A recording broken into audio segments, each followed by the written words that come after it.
تھے اور ان کے پاؤں جو تھے وہ لنگڑے تھے. یہ اس لیے میں نے عرض کیا کہ ان کا یہ ریکارڈ گواہ ہے کہ انہوں نے آج تک کسی بھی قسم کی ہونے والی گستاخی، چاہے وہ دنیا کے کسی بھی حصے میں ہوئی ہو یا پاکستان کے کسی بھی حصے میں ہو، 90% ایسے لوگ ہیں کہ جنہوں نے اس پہ کوئی بھرپور کردار ادا نہیں کیا ہے، اور 10% وہ علماء مشائخ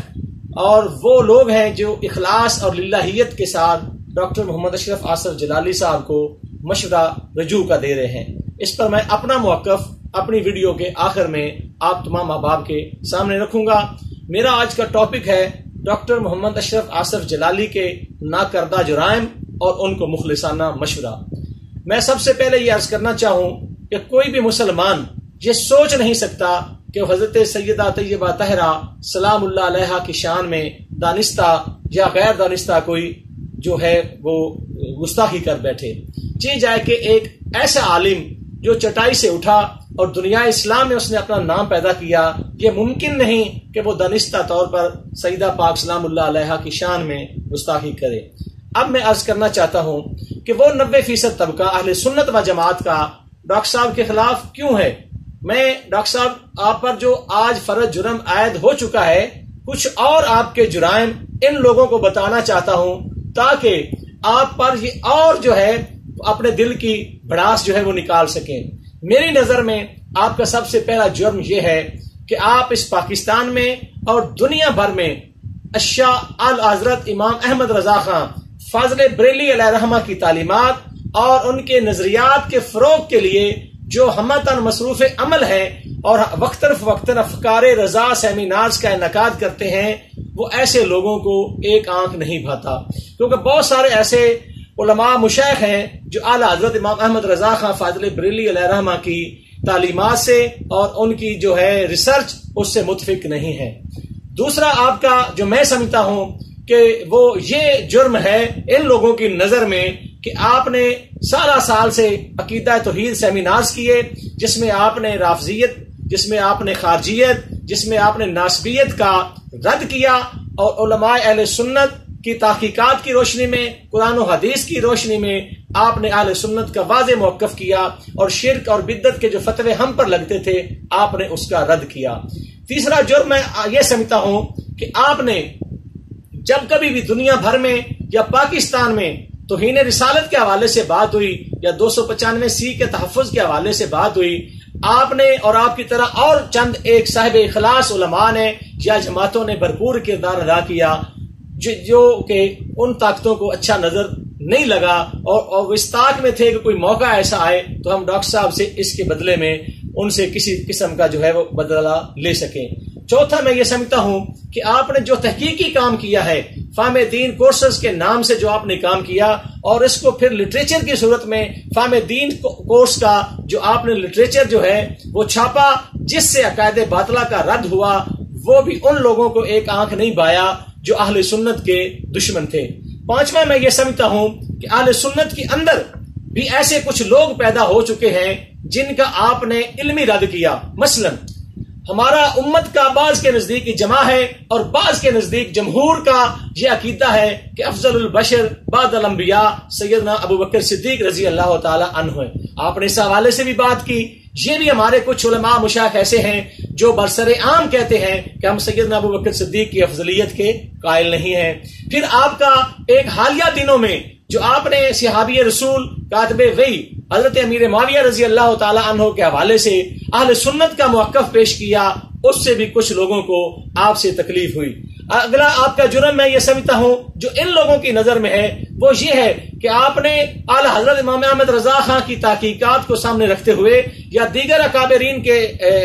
موقف کو سامنے رکھتے ہوئے امام ابی طالب پہ حالیہ دنوں میں بات کی، جس پر بھی ایک بہت سا طبقہ آپ سے اہل سنت کا نالاں نظر آتا ہے. اگلا جرم جو ان کے نزدیک ہے وہ یہ ہے کہ جو مزارات ہیں اولیاء کرام کے، جو روحانی فیوز و برکات کا مراکز ہیں ہمارے لیے، ان پر جو خرافات ہیں اور ان پر جو نشئی لوگ اور ان پر جو اس قسم کے لوگوں کے قبضے ہیں اور دین کے خلاف باتیں ہوتی ہیں، اور وہ ایسے اللہ کے ولی جن کے آج گدی نشین جو مریدوں کے نذرانوں پہ کروڑ پتی اور ارب پتی بن چکے ہیں، جب آپ نے مزارات پر خرافات ختم کرنے کی بات کی اور ان پر ایسا نظام لانے کی بات کی کہ جو شریعت کے مطابق ہو، تو یقیناً ان لوگوں کو بھی آپ سے یہ وہ تکلیف ہوئی ہوگی۔ اگلا جو میں بات سمجھتا ہوں کہ جب سیفی علی خان نے ایک لوکل ٹیلی ویژن چینل پر حضرت سیدنا ابوبکر صدیق رضی اللہ تعالی عنہ کی عدالت کو چیلنج کیا، تو یہ 90% لوگ اس وقت کہاں تھے؟ ان کے پاؤں میں کیا مہندی لگی ہوئی تھی؟ ان کے خلاف آج تک یہ FIR اہل سنت کے لوگوں سے میں مخاطب ہوں،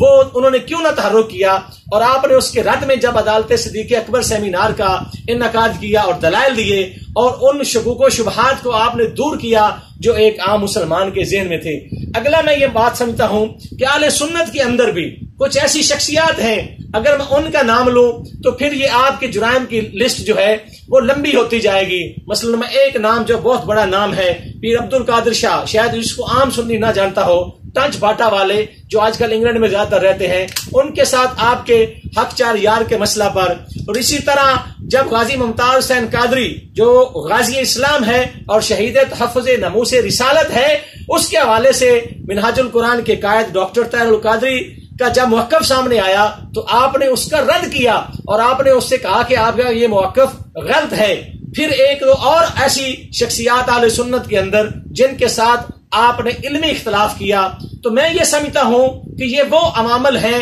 90% جو تحریکوں کی صورت میں، تنظیموں کی صورت میں، شخصیات کی صورت میں آپ کے خلاف یہ ذہنی طور پر تھے کہ کوئی ایسا موقع آئے کہ ہم ڈاکٹر صاحب کے سے ان تمام باتوں کا جو ہے وہ بدلہ لے سکیں۔ اب میں آخر میں آپ سے یہ عرض کرنا چاہتا ہوں کہ 90% میری رائے کے مطابق یہ وہ لوگ ہیں، اور 10% جو علماء حقہ نے آپ کو مشورہ دیا کہ آپ رجوع اللہ کریں، توبہ کریں، وہ اس لیے دیا کہ ان کا مشورہ اخلاص اور للہیت کی بنیاد پہ ہے۔ میں یہ سمجھتا ہوں کہ ان کا آپ کے ساتھ کسی قسم کا کوئی ذاتی اناد نہیں ہے۔ اس حوالے سے میری آپ کے سامنے گزارش ہے، ایک طالب علم ہونے کی حیثیت سے، ایک عام سنی کارکن ہونے کی حیثیت سے، کہ ہماری ایمان یہ ہے کہ جس ذات کو بھی نبی کریم صلی اللہ علیہ وسلم کے ساتھ ایمان کی نسبت ہے، وہ ہمارے لیے جو ہے صاحب عزت ہے، صاحب تعظیم ہے، اور اس کی عزت و احترام کرنا ہم پہ لازم ہے۔ چاہے جائے کہ ایک عام صحابی رسول کی عزت ناموس کا تحفظ کرنا ہمارے اوپر لازم ہے، تو یہ کیسے ممکن ہے کہ ایک عام سنی مسلمان اور ایک عالم دین حضرت سیدہ طیبہ طاہرہ جو سرکار دو عالم صلی اللہ علیہ وسلم کی سب سے چھوٹی صاحبزادی ہیں، ان کے حوالے سے گستاخی کرے یا گستاخی کا سن لے؟ یہ ممکن نہیں ہے۔ تو میں اس حوالے سے آپ سے یہ گزارش کرنا چاہتا ہوں کہ چونکہ آپ عالم دین ہیں اور آپ کے پاس بہت زیادہ علم ہے، اللہ تعالیٰ آپ کو اور علم نافع عطا فرمائے، لیکن یہ ایک حقیقت ہے کہ آپ کے منہ سے یہ امکان خطا، وقوع خطا کی بات کرتے ہوئے لفظ خطا منسوب ہو گیا ہے حضرت سیدہ طیبہ طاہرہ سلام اللہ علیہا کی ذات کی طرف، اور عرف عام میں خطا سے مراد ہمارے ہاں، ہمارے کلچر میں، ہمارے ریجن میں خطا سے مراد گناہ یا غلطی لیا جاتا ہے۔ تو معاذ اللہ کوئی بھی مسلمان یہ تصور نہیں کر سکتا، اور آپ بھی نہیں کر سکتے۔ میرا آپ کے بارے میں حسن ظن ہے کہ آپ نے دانستہ طور پر یہ نہیں کہا ہوگا کہ حضرت بی بی پاک معاذ اللہ غلطی پر تھیں یا حضرت بی بی پاک خطا۔ آپ ایک مسئلے کو بیان کرتے تھے، آپ اس میں الجھ گئے یا آپ اس کو سمجھا نہ سکے، بعد میں آپ نے بے خطا بے گناہ سیدہ زہرا سلام اللہ علیہ کانفرنس کر کے اس بات کا رد بھی کیا، لیکن وہ علمی رد تھا، عام مسلمان کو اس بات کی سمجھ نہیں آ رہی۔ تو میری آپ سے دست بستہ گزارش ہے کہ آپ یہ جتنے جرائم ان لوگوں کی نظر میں ہیں، یہ اہل سنت کی نظر میں آپ کے وہ کام ہیں، وہ آپ کی جو کارنامے ہیں جو اہل سنت کے فروغ کے لیے آپ کر رہے ہیں۔ اس وقت صورتحال یہ ہے کہ عوامی سطح پر خطا کا معنی غلطی یا گناہ لیا جا رہا ہے۔ تو میری آپ سے گزارش ہے کہ اللہ اور اس کے رسول صلی اللہ علیہ وسلم کی بارگاہ میں سرنڈر کر دیں، اس پہ کوئی آپ کی شان میں فرق نہیں پڑے گا، اور حضرت سیدہ طیبہ طاہرہ سلام اللہ علیہا کی شان میں آپ سے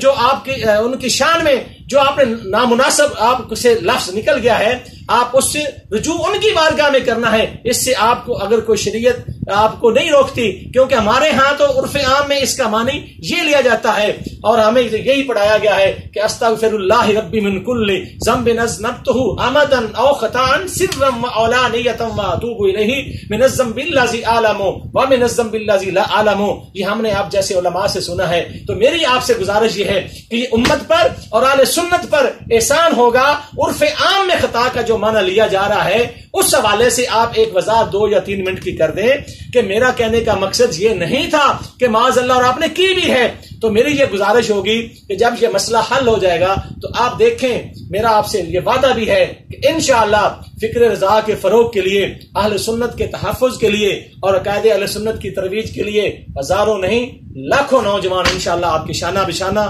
کھڑے ہوں گے، کیونکہ ہمارا تو ایک ہی مقصد ہے کہ الحب للہ والبغض للہ والسلام وما علینا الا البلاغ المبین.